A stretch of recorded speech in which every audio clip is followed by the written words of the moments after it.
let's talk a little bit about the revenues behind NDC, the promises, the future.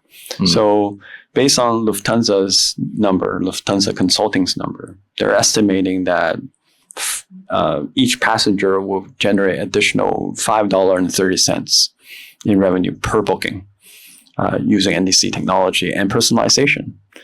How do you see that personalization happening? Let's just say that's true. Let's just say we can make a lot more money personalizing. How do you see that can be tailored to the user, not overwhelm the user? Yeah. I think maybe we think of user too narrow in this case.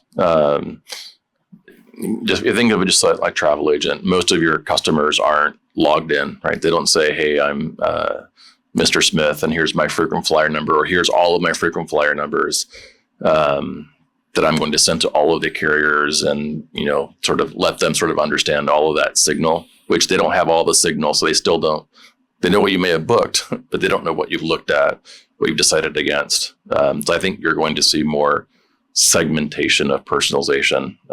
Does this person fit the persona of a family going on vacation? Are they a business traveler going for this amount of time? So they will try to curate products that are better tiered to that consumer segment.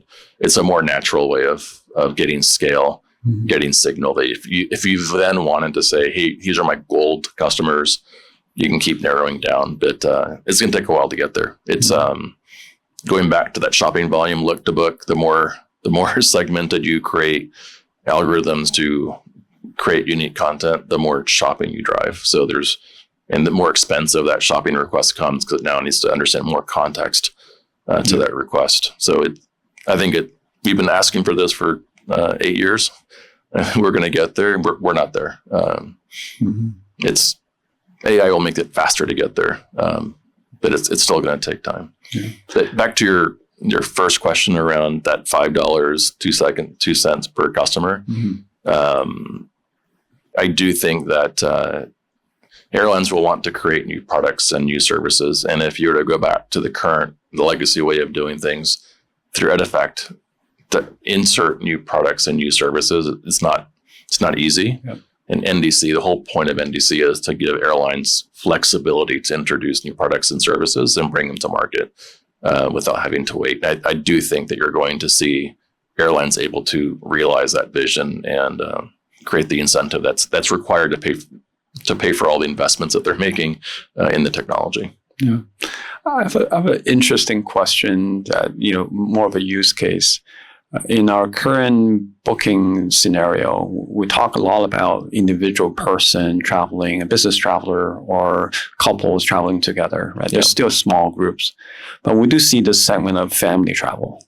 And usually a father or a mother will book for the entire family of 4 or up to 8 people, sometimes with grandparents and all. Do you see NDC helping in that sort of group booking scenario at all? Or that's still equally complicated no matter what technology you use? Yeah, so can you qualify that question? So what are the kinds of complexities that you see? So for example, right, in order for me to book the whole thing, I have to worry about is there enough seats on the flight? How can I then input all the names and all the required information into one booking? That booking process is extremely long, right? And then the next thing they want to know is, can I sit together? That's a very classic one. And one of them is a baby, so better have a childcare seat somewhere that accommodate it. So the booking scenario is quite complex in that kind of scenario. Yeah, I mean, I think a lot of those things are already solved for. Solved for, but in not an elegant way. It's still very painful to do. Yeah, and it goes back to my UX, right? From a schema perspective or from a product perspective, it's actually not that hard, right? All the name fields are all identical. In-fit name fields are hard in the GDS and hard in NDC, equally hard, challenging to sort of think that things through. The hard part is actually creating the user experience behind it. And I don't think you need NDC to solve that problem. NDC does do a lot of the things around, enhancing seat maps. So it's easier to understand those kind of relevant components. You'll also see things where an airline might say, hey, I see that you're traveling together, so I'm going to give you a discount. So there's those kind of dynamic sort of interplays around how you want to treat the customer, treat the booking experience. Airlines will have more latitude and able to enhance those features, if you will. Mm-hmm. Okay. So the technology at least doesn't hinder No. the adoption of it. Okay. I don't think so. No. Okay.